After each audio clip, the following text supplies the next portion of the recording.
sallallahu alaihi wasallam la nabiyya ba'da. Ayolah akhwah Mustami'in wal Mustami'at pendengar Radio Hidayah FM 103.4 FM Kota Pekanbaru dan di luar Kota Pekanbaru, pemirsa yang menyimak siaran Radio Hidayah FM melalui media sosial kami, live Instagram, YouTube atau halaman Facebook, dan juga yang mendengarkan melalui www.radiohidayah.com ya, streaming kami. Semoga Allah Subhanahu wa taala kembali memberikan kita kemudahan dalam menuntut ilmu syar'i. Salah satu cara kita mensyukuri nikmat yang banyak dari Allah Subhanahu wa taala. Dan di kesempatan pagi hari ini waktu Indonesia Barat di Pekanbaru, kembali kita bersua bersama guru kita Buya kita Al Ustaz Ahmad Zainuddin Al-Banjari hafizahullah taala, langsung dari Kalimantan Selatan di Barito Kuala, tepatnya di pesantren Intan Ilmu. Dan kaum muslimin dan muslimat rahimani wa rahimakumullah dimanapun Anda berada, seperti biasa kita bersama beliau akan melalui acara live langsung konsultasi syariah.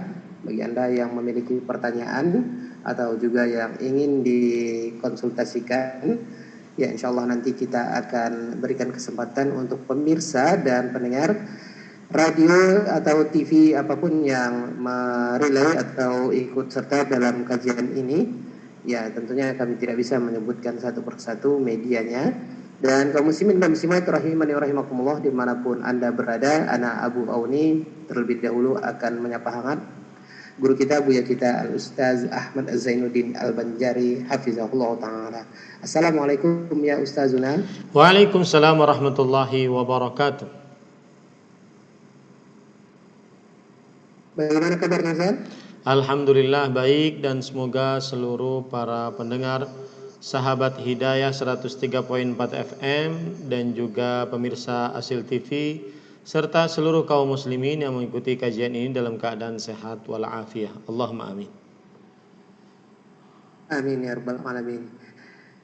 Begitu juga dengan Ustaz dan juga kaum muslimin dan muslimat di sana, dan semoga Allah Subhanahu wa taala memberikan kita kemudahan untuk menerima materi yang akan sesaat lagi kita dengarkan. Baik kaum muslimin dan muslimat, pemirsa dan pendengar radio dan TV dakwah dimanapun berada, ya sebelum kita ajukan pertanyaan-pertanyaan yang akan dikonsultasikan, kini kita dengarkan dulu kini kita dengarkan dulu untuk materi kajian atau tausiah singkat dari Ustaz. Langsung saja kita dengarkan kepada Al-Ustaz. Tafadhol mashkura. Bismillahirrahmanirrahim. Alhamdulillahi hamdan katsiran tayyiban mubarakan fih kama yuhibbu rabbuna wa yarda. Wa ashhadu an la ilaha illallah wahdahu la syarika lah, lahul hamdu fil akhirati wal ula. Wa ashhadu anna Muhammadan abduhu wa rasuluhu nabiyul mustafa wa rasuluhul mujtaba wa ala alihi wa sahbihi a'immatil huda wa man tabi'ahum bi ihsan ila yaumil liqa. Amma ba'du.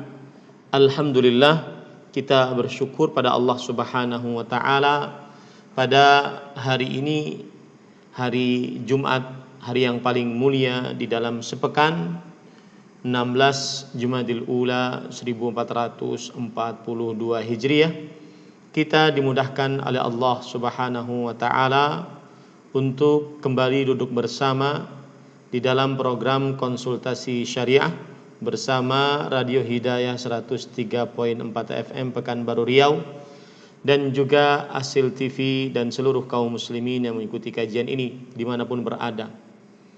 Salawat dan salam semoga selalu Allah berikan kepada Nabi kita Muhammad sallallahu alaihi wa ala alihi wasallam, pada keluarga beliau, para sahabat, serta orang-orang yang mengikuti beliau sampai hari kiamat kelak. Dengan nama-nama Allah yang husna dan sifat-sifatnya yang ulia, kita berdoa, Allahumma inna nas'aluka ilman nafi'an wa rizqan tayyiban wa amalan mutaqabbala. Wahai Allah, sesungguhnya kami mohon kepada Engkau ilmu yang bermanfaat, rezeki yang baik, dan amal yang diterima. Allahumma amin. Ahibati hafizakumullah, kaum muslimin yang saya cintai karena Allah, semoga Allah Subhanahu wa taala selalu menjaga kita. Sebelum kita masuk kepada tema kita konsultasi syariah, maka saya ingin menyebutkan sebuah athar dan pelajaran yang kita bisa ambil darinya. Athar yang dimaksud adalah yaitu perkataan dari para salaf saleh, baik para sahabat, para tabi'in dan para tabi'ut tabi'in. Disebutkan di dalam kitab Siyar A'lamin Nubala yang ditulis oleh Imam Az-Zahabi rahimahullah, kataba rajulun ila ibni Umar radhiyallahu anhuma aniktub bil ilmi kullih, yang artinya seorang lelaki menulis surat kepada Abdullah bin Umar radhiyallahu anhuma agar Abdullah bin Umar radhiyallahu anhuma menulis tentang ilmu seluruhnya,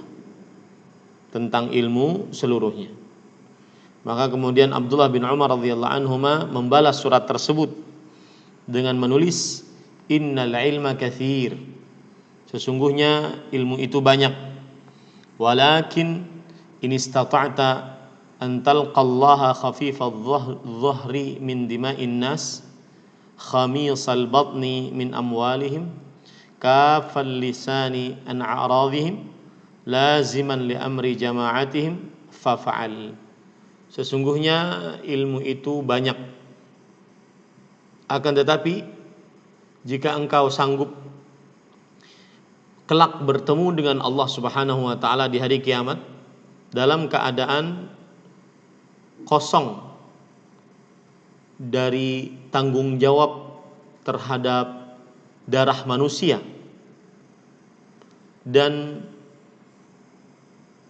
kosong perut dari mengambil harta-harta mereka, dan terjaga lisan dari membicarakan harkat martabat mereka, senantiasa selalu berpegang teguh kepada kesatuan kaum muslimin.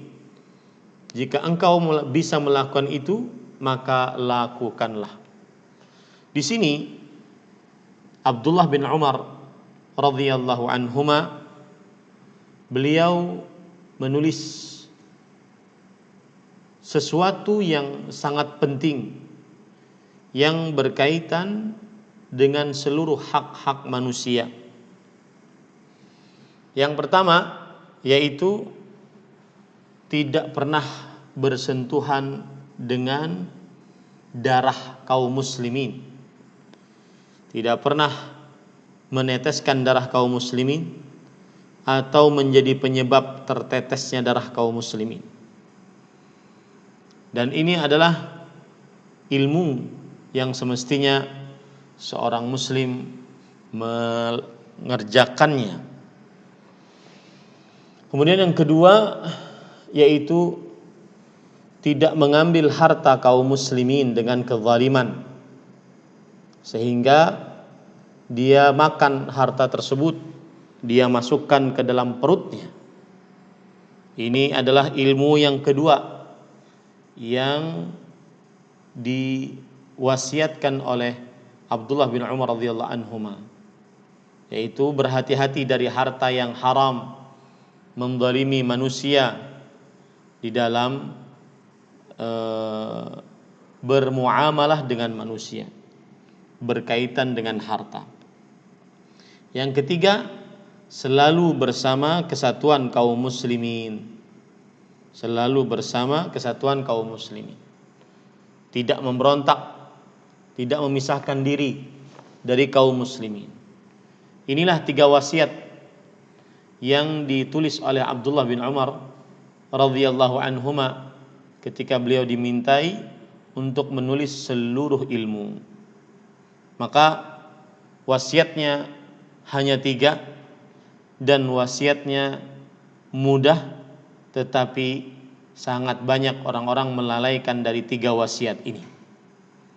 Menjaga diri agar tidak meneteskan darah kaum muslimin, menjaga diri agar tidak memasukkan harta kaum muslimin diambil tanpa kezaliman, dan menjaga diri untuk senantiasa selalu bersama kaum muslimin. Wallahu a'lam. Bismillah.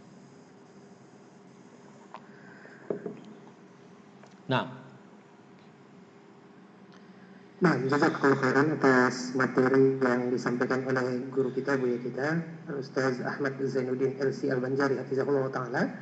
Baik, singkat, padat, dan jelas. Mudah-mudahan ada 3 wasiat dari Ibnu Umar radhiyallahu anhu tadi, dan semoga apa yang beliau sampaikan bisa kita pahami dan kita amalkan, dan kita bukan termasuk orang yang melalaikan wasiat tadi.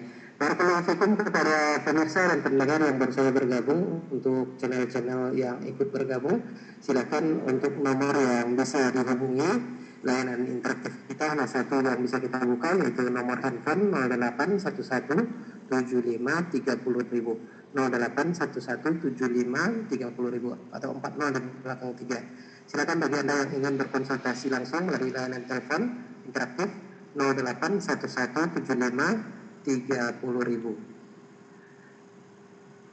Ya, baik, untuk layanan SMS atau WhatsApp bisa dikirimkan ke nomor radio atau televisi masing-masing, atau ke studio Radio Gerakan juga bisa di 081175454444. Baik, langsung saja kita akan angkat untuk pertanyaan yang pertama.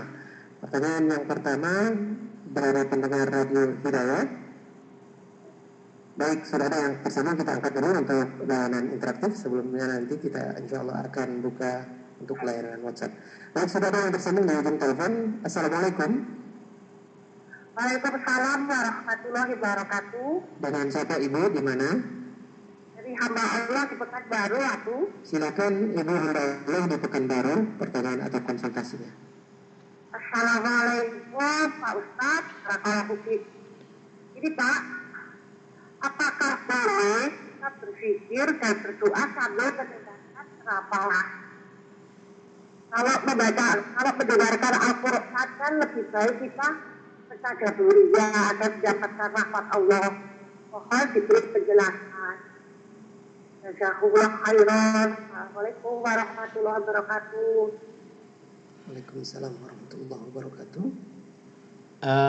Pertanyaan enggak begitu jelas karena suaranya pecah ya. Sampai ke saya suaranya pecah. Coba diulangi. Pecah, ya, bukan kecil, pecah. Pertanyaan dari Ibu hamba Allah di Pekanbaru, Ustaz, apakah boleh kita sambil berzikir atau berdoa sambil mendengarkan murotal atau ceramah agama, Ustaz? Bismillah, walhamdulillah, wassalatu wassalamu ala rasulillah wa ala alihi wa sahbihi wa man wala. Ahibati, ahafidhakumullahu ta'ala, kaum muslimin yang saya cintai karena Allah.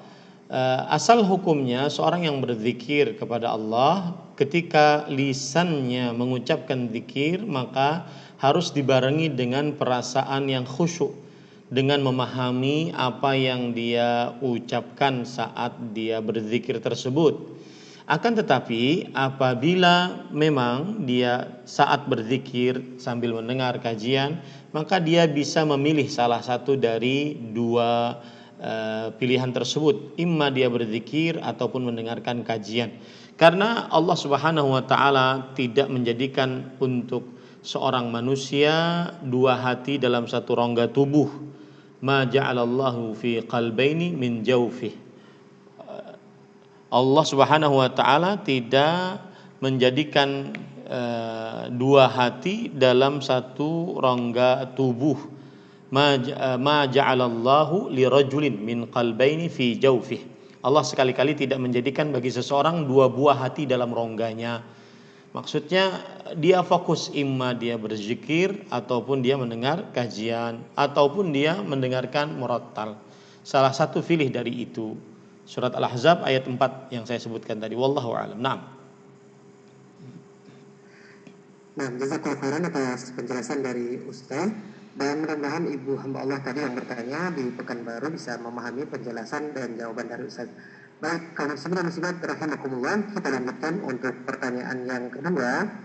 Baik, kita angkat dulu untuk pertanyaan yang tadi sempat mau kita bacakan. Ini dia pertanyaan dari WhatsApp.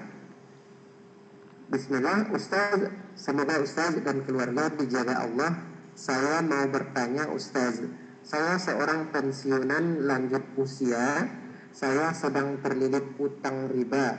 Ustaz, apa yang harus saya lakukan? Mohon nasihatnya. Terima kasih. Bismillah walhamdulillah wassalatu wassalamu ala Rasulillah wa ala alihi wa sahbihi wa man wala. Yang pertama harus dilakukan adalah bertaubat kepada Allah Subhanahu wa taala dari perbuatan riba. Dan bertaubat syaratnya adalah yang pertama harus murni hanya karena Allah Subhanahu wa taala, bukan karena tuntutan dan keinginan apapun. Tidak ada hal itu kecuali hanya karena Allah Subhanahu wa taala. Kemudian yang kedua, hendaklah dia berhenti dari perbuatan riba tersebut, tidak berhutang lagi atas hutangan riba. Kemudian yang ketiga, menyesal, mengakui kesalahan dengan banyak bertaubat kepada Allah Subhanahu wa taala. Kemudian yang keempat, bertekad untuk tidak mengulangi perbuatan itu lagi. Dan yang kelima, taubatnya dilakukan sebelum meninggal atau sebelum hari kiamat dibangkitkan. Kemudian setelah dia bertaubat kepada Allah Subhanahu wa taala, maka dia wajib untuk melunasi hutang ribanya.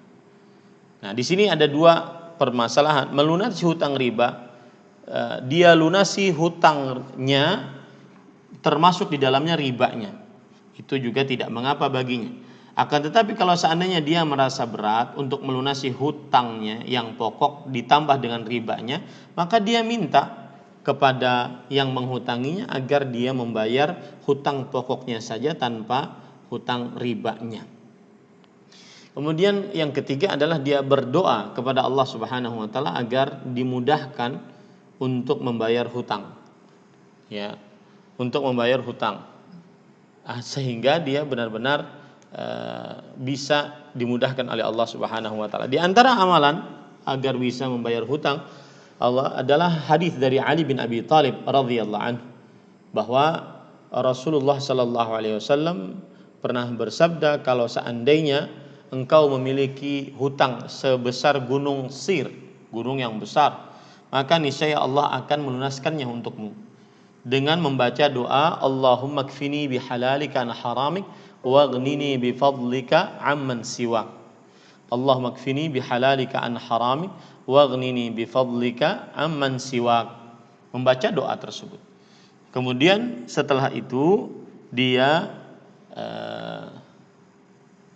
bisa juga melakukan perbuatan berikut, yaitu dia meminjam uang kepada seseorang agar dia bisa melunasi hutang ribanya, sehingga nanti dia menyicil kepada orang yang dia pinjami uang tadi tanpa riba tadi, ya. Kemudian dia juga bisa menjual asetnya agar dia bisa membayar hutangnya. Dan ini memang berat, ya, karena kadang-kadang kalau kita berbicara tentang riba, maka dia adalah menyengsarakan kaum muslimin, bukan malah menyamankan hidup kaum muslimin. Wallahu a'lam. Na'am. Nah, jazakallahu khairan atas jawaban. Ada beberapa poin tadi. Mudah-mudahan ibu atau bapak hamba Allah yang bertanya melalui WhatsApp bisa memahami dan diberikan Allah Subhanahu wa taala kemudahan dalam keluar dari masalah lilitan utang riba tadi. Baik, kita angkat untuk pertanyaan yang berikutnya. Silakan, sudah ada yang tersambung di ujung telepon. Assalamualaikum. Halo, assalamualaikum. Waalaikumsalam. Ya, dengan siapa Bapak? Dengan hamba Allah di Minas. Oh, di Minas. Baik, hamba Allah di Minas Pekanbaru. Silakan Bapak.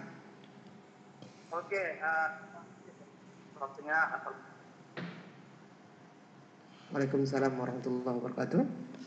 Ya Ustaz, saya pernah pengobatan Ustaz, lalu dibacakan ayat, cuma tidak dilaporkan, saya tidak dengar dibacakan komat Ustaz ke ayat turun di bagian bawah. Setelah pengobatan saya tanya ke dokternya, dia bilang bacaan Bacaan siapa Bapak? bacaan Al-Quran. Oh iya, baik. Itu yang pertama. Ustaz, yang kedua, metode pengobatan yang kedua menggunakan kunyit, Ustaz. Juga menggunakan Al-Quran, tidak dibenarkan, Ustaz. Dibacakan kunyit kita, hanya itu cara pemakaiannya dimasakkan oleh pemilik ke bahu, begitu, Ustaz. Jadi saya katakan metode yang luas seperti ini, bagaimana Ustaz yang kepada pembelian, karena kedua-dua metode ini tidak mengeluarkan suara kita bacaan Al-Quran. Baik. Itu saja Bapak. Ya, mohon maaf Bapak. Halo, Bapak. Iya, mohon maaf kita berikan kesempatan untuk yang lainnya. Hanya satu yang kita terima Bapak ya. Mohon maaf ya. Baik. Terima kasih atas pertanyaannya. Barakallahu fiik. Pertanyaan yang pertama apa? Suara tidak begitu jelas karena suara sampai ke sini pecah. Iya Ustaz, memang dari jamnya ada masalah mungkin Ustaz. Pertanyaan dari Bapak hamba Allah di Minas, ya daerah di Pekanbaru. Pertanyaannya, ada sebuah pengobatan menggunakan media air dan kunyit, kemudian dibacakan bacaan dengan komat kamit. Kemudian ketika ditanyakan kepada orang yang mengobati ini, maka dia mengatakan bacaan tadi adalah bacaan Al-Quran. Akan tetapi yang pasien ini tidak mendengarkan bacaan Al-Quran, hanya komat kamit. Bismillah, walhamdulillah, wassalatu wassalamu ala rasulillah wa ala alihi wa sahbihi wa man wala. Ahibati, hafidhakumullahu ta'ala, kaum muslimin yang saya cintai karena Allah, semoga Allah subhanahu wa ta'ala selalu menjaga kita. Untuk pengobatan, maka yang paling utama harus diingat dalam perihal pengobatan adalah tidak berobat dengan sesuatu yang haram. Karena Rasulullah SAW bersabda, wala tadawau biharam, jangan kalian berobat dengan sesuatu yang haram. Yang haram di sini macam-macam, baik itu dengan jimat, dengan ruqyah yang terdapat kesyirikan di dalamnya karena minta bantuan kepada jin, atau dengan benda-benda yang dianggap mendatangkan kesaktian, menjaga bahaya, menolak keburukan, mendatangkan kebaikan. Maka ini adalah diharamkan dalam agama Islam. Nah, kemudian yang diperbolehkan ada dua macam, yaitu yang pertama adalah ruqyah yang syar'iyyah.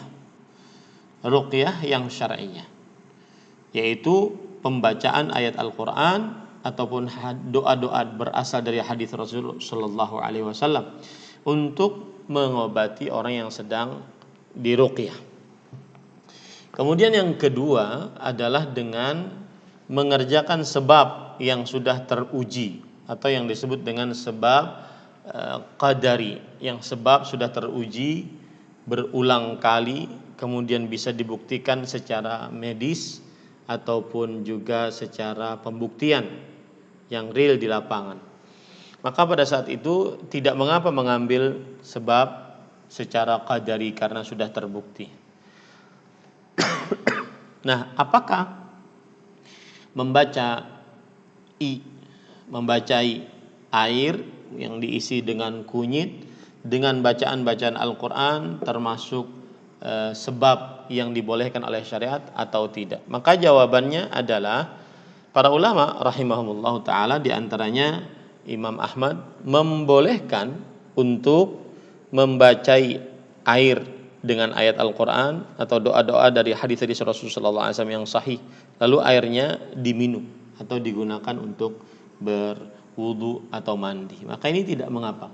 Sebagaimana Syekhul Islam Ibnu Taimiyah rahimahullah berkata, "Idza kutiba syai'un minal Qur'an aw dzikr fi ina'in aw lawhin wa muhya bil ma'i wa ghairihi wa syuriba dzalika fala ba's." Nassa alaihi Ahmadu wa ghairuhu. Jika dituliskan ayat dari Al-Qur'an ataupun zikir dalam sebuah bejana atau sebuah kertas, kemudian dihilangkan dengan air atau yang semisalnya, lalu diminum, ya, maka ini tidak mengapa.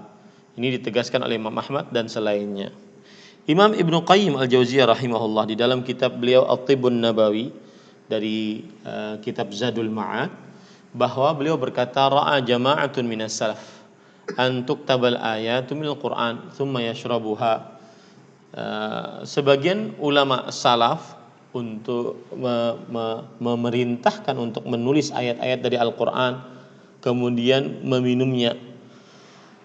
Dan ini disebutkan dari riwayat Imam Mujahid bin Jabr rahimahullah, kemudian juga Imam Abu Qilabah. Imam Nawawi dalam kitab beliau Al-Majmu' Syarhul Muhadzab mengatakan, wa muqtadha madhhabina annahu la ba'sa bihi. Dan konsekuensi dari madhabina, pendapat kita adalah tidak mengapa. Maksudnya tidak mengapa untuk dibacai ayat Al-Quran pada air lalu airnya diminum.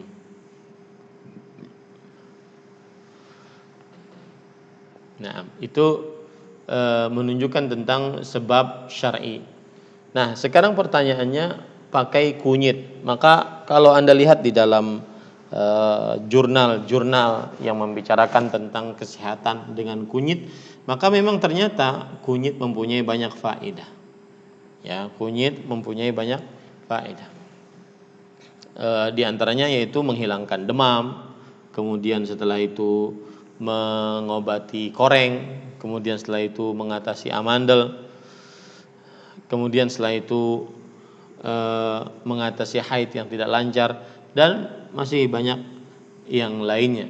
Artinya kunyit teruji secara qadari, maka diperbolehkan untuk dipakai jika memang teruji secara qadari. Wallahu a'lam. Nah, jazakallahu khairan atas jawaban penjelasan dari Ustaz. Pertanyaan hamba Allah tadi di Minas, daerah Pekanbaru, Ustaz. Dan kita akan lanjutkan, kita persilakan dulu untuk pertanyaan dari WhatsApp dari Bapak Alex di Panam, Pekanbaru. Apakah kecelakaan berkendaraan yang mengakibatkan seorang muslim terluka, bahkan cacat atau meninggal dunia, termasuk menumpahkan darah seorang muslim? Mohon penjelasannya. Terima kasih Ustaz. Dari Bapak Alex di Panam, Pekanbaru. Bismillah, walhamdulillah, wassalatu wassalamu ala rasulillah wa ala alihi wa sahbihi wa man wala. Allah subhanahu wa ta'ala berfirman, wa ma kana li mu'minin an yaqtula mu'minan illa khata'an. Dan tidak layak bagi seorang mukmin membunuh seorang mukmin yang lain kecuali karena tidak sengaja. Nah, nanti dibuktikan di pengadilan apabila ketabrak ataupun menabrak seseorang di jalan, apakah kelalaian yang orang yang berjalan tersebut ataukah kelalaian seseorang. Maka pada saat itu kalau seandainya dia kelalaian seseorang, artinya dia wajib untuk dihukum secara hukum syar'i. Nah, kalau seandainya di negeri ini belum diadakan hukum qisas, maka pada saat itu dia bertobat kepada Allah Subhanahu wa taala. Dia bertobat kepada Allah Subhanahu wa taala. Artinya yang ingin saya sampaikan adalah tidak semua orang yang membunuh atau meneteskan darah dia dimaksudkan dalam asar Abdullah bin Umar radhiyallahu anhu. Nah, wallahu a'lam. Nah, jazakallahu khairan atas jawaban dan penjelasan dari Ustaz. Mudah-mudahan Bapak Alex di Bapak Alex di Panan Pekanbaru bisa memahami jawaban dan penjelasan dari Ustaz. Kita angkat untuk penanya berikutnya. Ya, sudah ada yang tersambung di ujung telepon. Assalamualaikum. Waalaikumsalam warahmatullahi wabarakatuh. Dengan siapa Bapak, di mana? Pak Eri Pak di Kubang. Pak Eri di Kubang. Silakan pertanyaan atau konsultasinya Pak Eri. Assalamualaikum Ustaz. Assalamualaikum warahmatullahi wabarakatuh. Saya mau nanya Ustaz. Orang tua saya sudah meninggal kedua-duanya. Terus kalau saya sebagai anak merasa salah dan berdosa kepada orang tua saat dia masih hidup dan sekarang sudah meninggal, apakah dosa dan kesalahan kepada orang tua itu gimana cara meminta maafnya Ustaz? Apakah berdoa meminta kepada Allah Ustaz? Apakah dikabulkan doa yang saya ini terhadap kedua orang tua saya nantinya? Soalnya Ustaz. Assalamualaikum warahmatullahi wabarakatuh. Waalaikumsalam warahmatullahi wabarakatuh. Bismillah, walhamdulillah, wassalatu wassalamu ala rasulillah wa ala alihi wa sahbihi wa wala. Apabila orang tua sudah meninggal, maka tugas dan kewajiban seorang anak adalah berbakti kepada kedua orang tua meskipun setelah meninggal. Di antaranya yaitu beristighfar untuk kedua orang tua. Kemudian yang kedua, mendoakan kedua orang tua. Kemudian yang ketiga, menjadi anak yang saleh. Menjadi anak yang saleh sehingga kesalehan tersebut dirasakan oleh orang tua ketika orang tua di alam barzakh. Sebagaimana hadis Rasul sallallahu alaihi wasallam, "Idza matal insanu inqata'a 'amalu illa min thalath." Jika seorang manusia meninggal, terputus darinya amal perbuatannya. Terputus darinya amal perbuatannya kecuali dari 3 poin. Yang pertama yaitu sedekah yang terus mengalir pahalanya, dan yang kedua ilmu yang diambil manfaatnya, dan yang ketiga yaitu anak saleh yang mendoakannya. Maka setiap kali seorang anak menjadi anak yang saleh dan mendoakan kedua orang tuanya, maka itu sangat bermanfaat untuk anak tersebut. Wallahu a'lam. Nah, Bapak Eri atas jawaban dan nasihat Rasul, mudah-mudahan Bapak Eri di Kubang menerima jawaban dengan jelas dari Ustaz. Dan kaum muslimin dan muslimat rahimanirahmatullah, kita akan lanjutkan pertanyaan dari ibu hamba Allah dari WhatsApp. Saya ingin bertanya, mohon penjelasannya Ustaz, bagaimana arwah orang yang meninggal dengan meninggalkan banyak hutang? Apakah tergantung di langit atau bagaimana? Mohon penjelasannya Ustaz dari ibu hamba Allah. Bismillah, walhamdulillah, wassalatu wassalamu ala rasulillah wa ala alihi wa sahbihi wa man wala. Ini dijawab oleh Rasulullah sallallahu alaihi wasallam dalam sebuah hadis yang diriwayatkan oleh Imam Ahmad. Saya bacakan hadisnya, bahwa dari Sa'ad ibn al-Atwal radhiyallahu anhu anna akhahu mata, bahwa saudaranya Sa'ad bin al-Atwal meninggal dunia. Wa taraka 300 dirham, dan meninggalkan 300 dirham, dan meninggalkan keluarga. Fa aradtu an unfiqha ala iyalihi, dan aku ingin membagikannya atas keluarga-keluarganya. Lalu Rasulullah sallallahu alaihi wasallam bersabda, "Inna akhaka mahbusun bi dainihi faqdi an." Sesungguhnya engkau itu tertahan, sesungguhnya saudaramu tertahan disebabkan hutangnya. Artinya tertahan, rohnya tidak naik ke langit. Ya, tidak bisa naik ke langit. Karena kenapa? Karena dia meninggal dalam keadaan mempunyai hutang.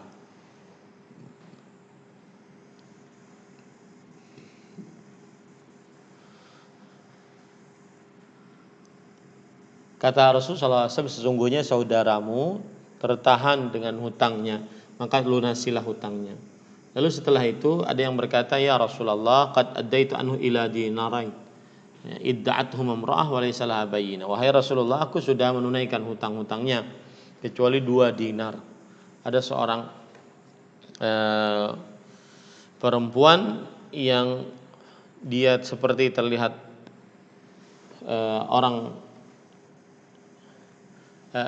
ada seorang perempuan yang mengaku mempunyai piutang terhadap yang meninggal tersebut. Maka kata Rasulullah SAW, fa'atiha fa innaha muhiqqah, yang artinya berikan kepada perempuan tersebut, sesungguhnya dia berhak. Nah, ini menunjukkan bahwasanya hal yang paling utama saat seseorang meninggal, usahakan dia tidak mempunyai tanggungan terhadap orang lain. Dia tidak mempunyai tanggungan terhadap orang lain. Wallahu a'lam. Nah.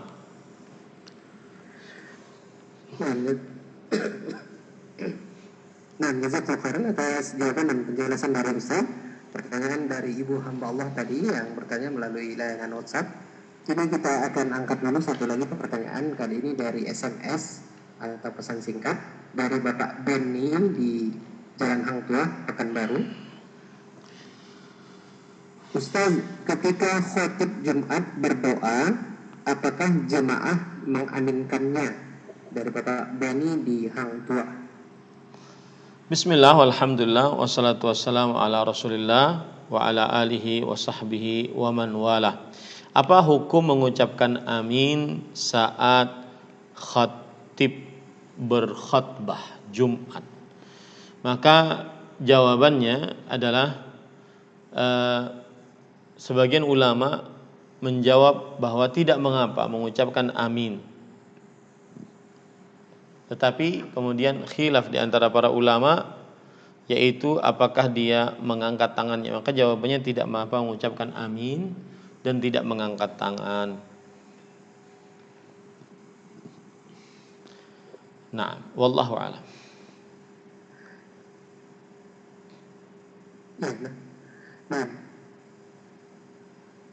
Nah, jazakallahu khairan atas penjelasan dan jawaban dari Ustaz. Kita lanjutkan untuk pertanyaan berikutnya. Kita angkat dulu untuk layanan interaktif 08117530.000. Silakan yang sudah bergabung. Assalamualaikum. Dengan siapa Bapak? Di mana? Baik, silakan Bapak untuk pertanyaan atau konsultasinya. Tafadhol. Itu untuk profesi fotografer untuk resepsi pernikahan, bagaimanakah pandangannya Ustaz? Baik, itu saja Bapak? Iya benar Pak. Baik, terima kasih atas pertanyaannya. Bismillah, walhamdulillah, wassalatu wassalamu ala rasulillah wa ala alihi wa sahbihi wa man wala. Asal hukum profesi fotografer tidak mengapa, ya, asal hukumnya. Tetapi untuk foto-foto maka hanya memfoto foto laki-laki dan bukan foto perempuan. Kemudian hanya memfoto untuk keperluan-keperluan yang penting yang diperlukan untuk memfoto makhluk hidup karena sebuah data atau yang semisalnya. Kemudian dan tidak menjadikan foto-foto tersebut sebagai pajangan, ya, ataupun disebar di media sosial. Apalagi kalau seandainya dalam foto-foto tersebut terdapat perempuan, maka diharamkan untuk melihat perempuan, dan termasuk di dalamnya adalah diharamkan untuk menyebarkan foto perempuan. Wallahu a'lam. Na'am. Nah, jazakallahu khairan atas jawaban dan penjelasan dari Ustaz. Mudah-mudahan Bapak hamba Allah yang bertanya tentang profesi fotografer, kita akan lanjutkan bisa memahami jawaban dari Ustaz. Kita lanjutkan satu lagi untuk pertanyaan dari interaktif. Silakan sudah masuk. Assalamualaikum. Dengan siapa Bapak? Di mana? Baik, silakan Bapak hamba Allah.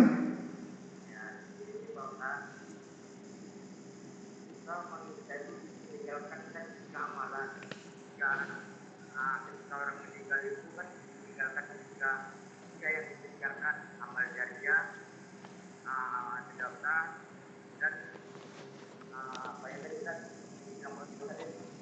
Anak yang doa. anak yang soleh. Iya.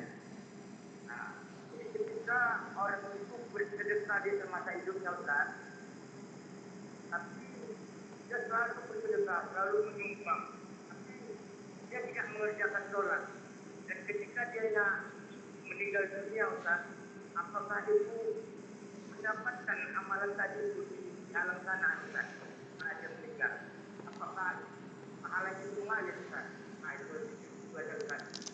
Assalamualaikum warahmatullahi wabarakatuh. Bismillah, alhamdulillah, wassalatu wassalamu ala rasulillah wa ala alihi wa sahbihi wa man wala. Yang tidak sholat sama sekali kafir, maka doa anaknya tidak bermanfaat untuknya. Yang tidak sholat sama sekali kafir, ya, maka doa anaknya tidak bermanfaat untuknya. Rasulullah SAW bersabda, "Al-ahdul ladzi bainana wa bainahumus shalah, faman tarakaha faqad kafar." Perjanjian antara kami dengan mereka orang kafir adalah perihal salat, maka barang siapa yang meninggalkannya maka sungguh ia telah kafir. Ya. Nah, jazakallahu khairan atas jawaban dan penjelasan dari Ustaz. Pertanyaan dari Bapak hamba Allah tadi dari mudah-mudahan bisa dipahami ya Bapak ya. Baik, kita beralih ke pertanyaan dari WhatsApp. Pertanyaan dari WhatsApp tidak ada nama dan alamatnya. Ustaz, saya mau tanya, apa pengertian ulama dan siapa yang patut menyandang gelar ulama tersebut? Apakah penceramah biasa bisa disebut ulama? Jazakallahu khairan atas jawabannya Pak Ustaz. Bismillah, walhamdulillah, wassalatu wassalamu ala rasulillah wa ala alihi wa sahbihi wa man wala. Ulama kalau kita lihat di dalam Kamus Besar Bahasa Indonesia, orang yang ahli dalam pengetahuan agama. Yang ahli dalam pengetahuan agama itu namanya ulama. Ya. Dan contoh-contohnya atau sifat-sifat yang dia miliki adalah yaitu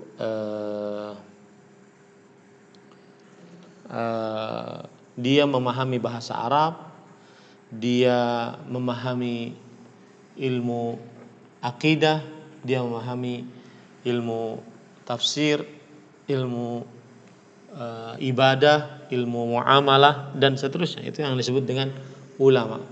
Taib. Kemudian apakah penceramah biasa itu sebagai ulama? Maka jawabannya, apa yang dimaksud dengan penceramah biasa? Apa dulu yang dimaksud dengan penceramah biasa? Kalau seandainya yang dimaksud dengan penceramah dan ada kata biasanya, itu maksudnya adalah dia hanya sekedar bisa menyampaikan, ya, maka pada saat itu dia bukan ulama. Ulama adalah yang ahli dalam pengetahuan agama. Allahu a'lam.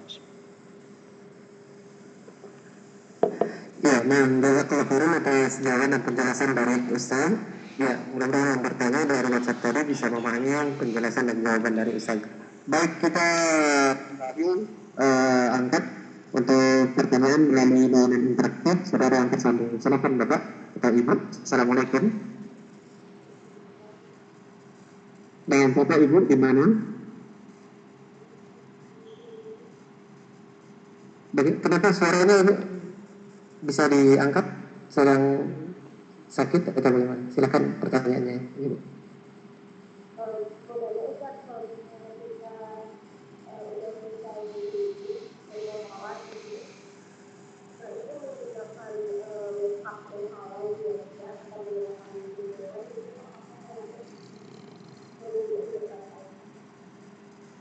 Make up yang halal bagaimana tadi apa nih Bu penjelasannya?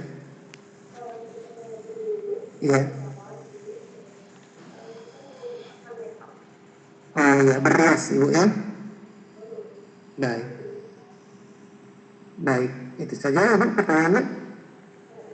Terima kasih. Jazakillahu khairan. Pertanyaannya, apakah setelah berwudu Ustaz, ibu ini memakai make-up atau tata rias yang halal, apakah wudunya sah Ustaz?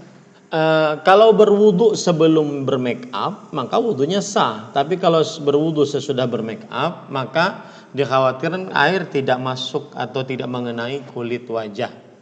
Ya, maka pada saat itu wudunya tidak sah karena berwudu wajib harus mengenai air harus mengenai anggota-anggota wudu. Wallahu a'lam. Nah, jazakallahu khairan atas jawabannya. Mudah-mudahan Ibu yang bertanya tadi dari interaktif bisa memahami jawaban dari Ustaz. Dan kalau sebenarnya kita angkat dulu pertanyaan atau curhatan seorang istri yang dikirim melalui WhatsApp. Di sini tidak dicantumkan alamat dan namanya. Ustaz, bagaimana sikap saya sebagai istri jika melihat suami saya suka menyanyi, hobi main game, diam-diam kecanduan merokok, padahal ana tahu dia perokok, tetapi dia selalu membantah karena dia merokok diam-diam jauh dari ana.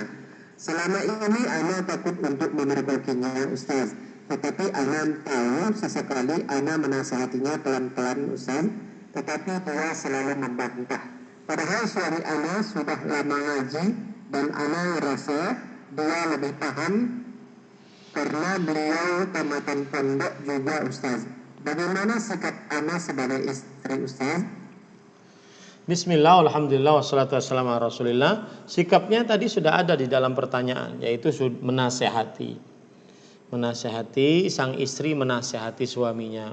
Kalau seandainya dirasa nasihat tersebut tidak bisa bermanfaat, maka pada saat itu sang istri berhak untuk membawa permasalahan ini kepada kedua keluarga besar, keluarga istri dan keluarga suami, agar dua keluarga tersebut menasihati suami.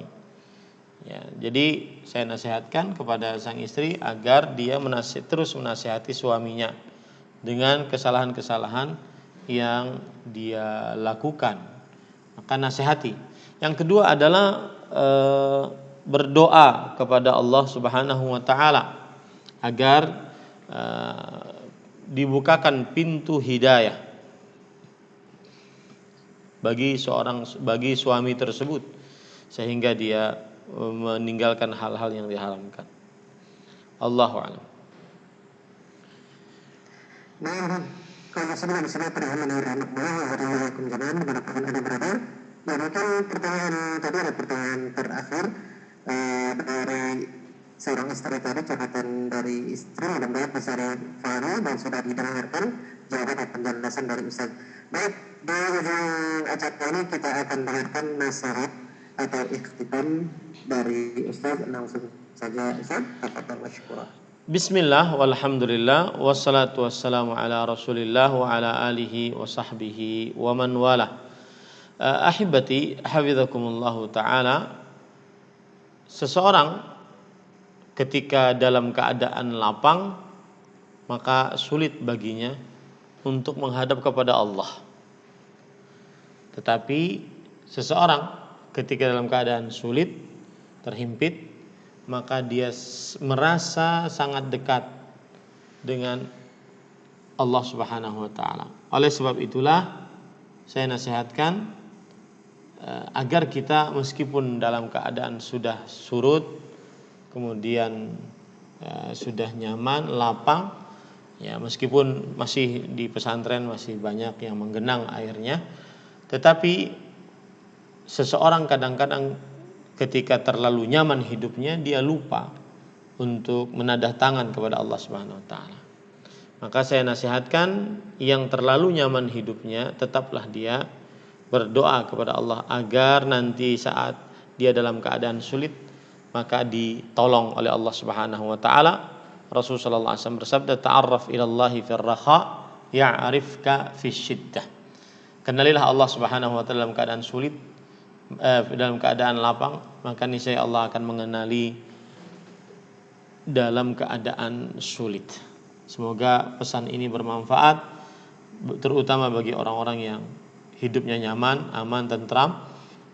Maka teruslah dia berdoa kepada Allah, karena kita tidak mengetahui kapan kesulitan-kesulitan hidup akan datang kepada kita. Wallahu a'lam. Sallallahu nabiyana Muhammad walhamdulillahirabbil alamin. Wassalamualaikum warahmatullahi wabarakatuh. Waalaikumsalam warahmatullahi wabarakatuh. Jazakallahu khairan kita ucapkan kepada guru kita, buya kita, Al-Ustaz Ahmad Zainuddin LC Al-Banjari hafizahullah ta'ala yang sudah